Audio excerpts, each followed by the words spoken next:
Muchas veces hemos escuchado historias, algunas románticas, casi fantásticas, respecto a aquella madrugada del 5 de noviembre de 1811 en la ciudad de San Salvador, cuando se supone que el independentista doctor José Matías Delgado y de León tocó a rebato las campanas de la iglesia de la Merced para llamar a la ciudad a la insurrección. Esa historia la conocemos. De hecho, el monumento nacional de la iglesia de la Merced tiene importancia en el imaginario nacional popular gracias a ese hecho. Sin embargo, parece que todo apunta a que ni Matías Delgado estaba en ese día en la ciudad, ni fue tan cierto que sonó la dichosa campana de la Merced, que no era un templo importante en aquella época. Había otros más importantes en la ciudad.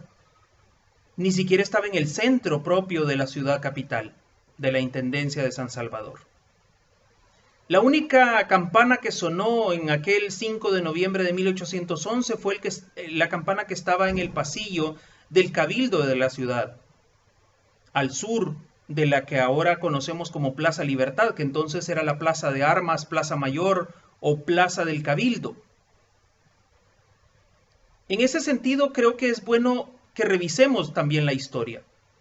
A ese que hemos denominado primer grito de independencia del 5 de noviembre de 1811, hay que agregarle ahora un primerísimo grito.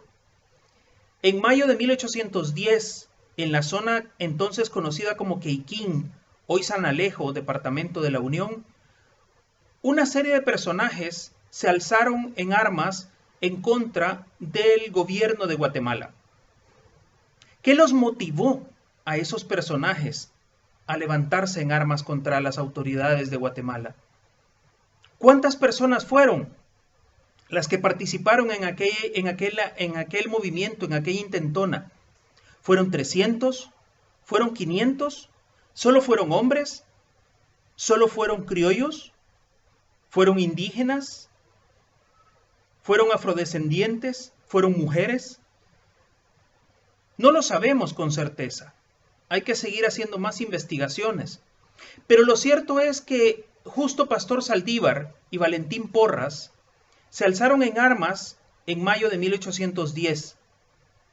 Algunos lo tipifican ahora como un simple motín. Otros creemos que fue un movimiento insurreccional.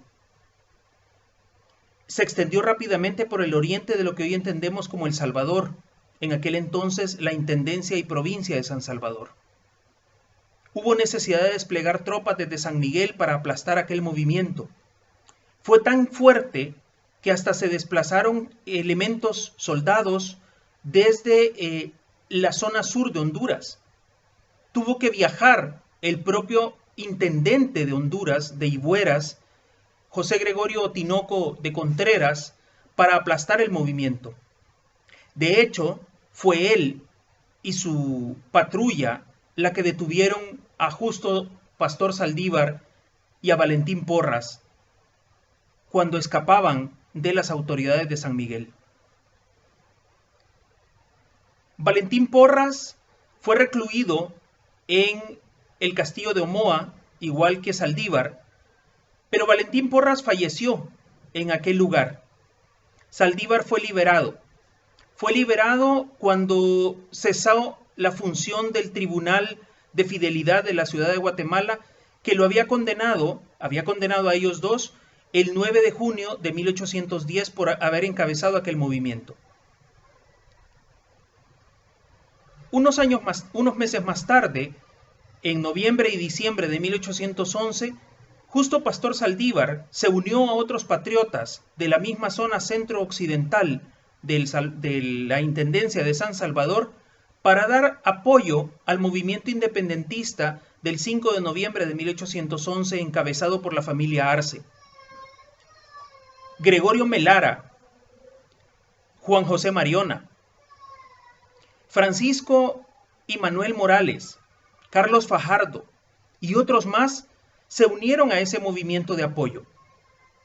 En esa ocasión, Justo Saldívar fue también capturado por haber apoyado esa intentona golpista. es muy curioso que los que fueron los artífices, los dirigentes, los líderes de ese movimiento del 5 de noviembre de 1811 no fueron a dar a la cárcel. Y sin embargo, los que participaron en la zona oriental fueron fusilados, fueron encarcelados, fueron torturados durante años. De hecho, Justo Saldívar y Gregorio Melara fueron a dar respectivamente a las cárceles públicas de San Miguel y al castillo de Omoa. Gregorio Melara falleció preso en ese mismo sitio del castillo de Omoa en Honduras. Justo Saldívar falleció en 1820, torturado, encarcelado, totalmente vejado y alejado del movimiento de la independencia. En la actualidad, a todos ellos, apenas a Gregorio Melara le rinde homenaje una calle en Usulután. Su nombre no se perdió del todo, pero fue por su descendencia. Él fue el abuelo de Eloísa Guandique y por tanto fue el bisabuelo materno de Francisco Gavidia. De no haber sido por esa relación familiar, a lo mejor se habría perdido todo su rastro en el tiempo y en el pasado del Salvador. Rescatar las figuras de esos independentistas anteriores a todos los que hubo entre 1811 y 1814 debiera de ser parte de una nueva revisión de nuestra historia salvadoreña y, por qué no decirlo, centroamericana.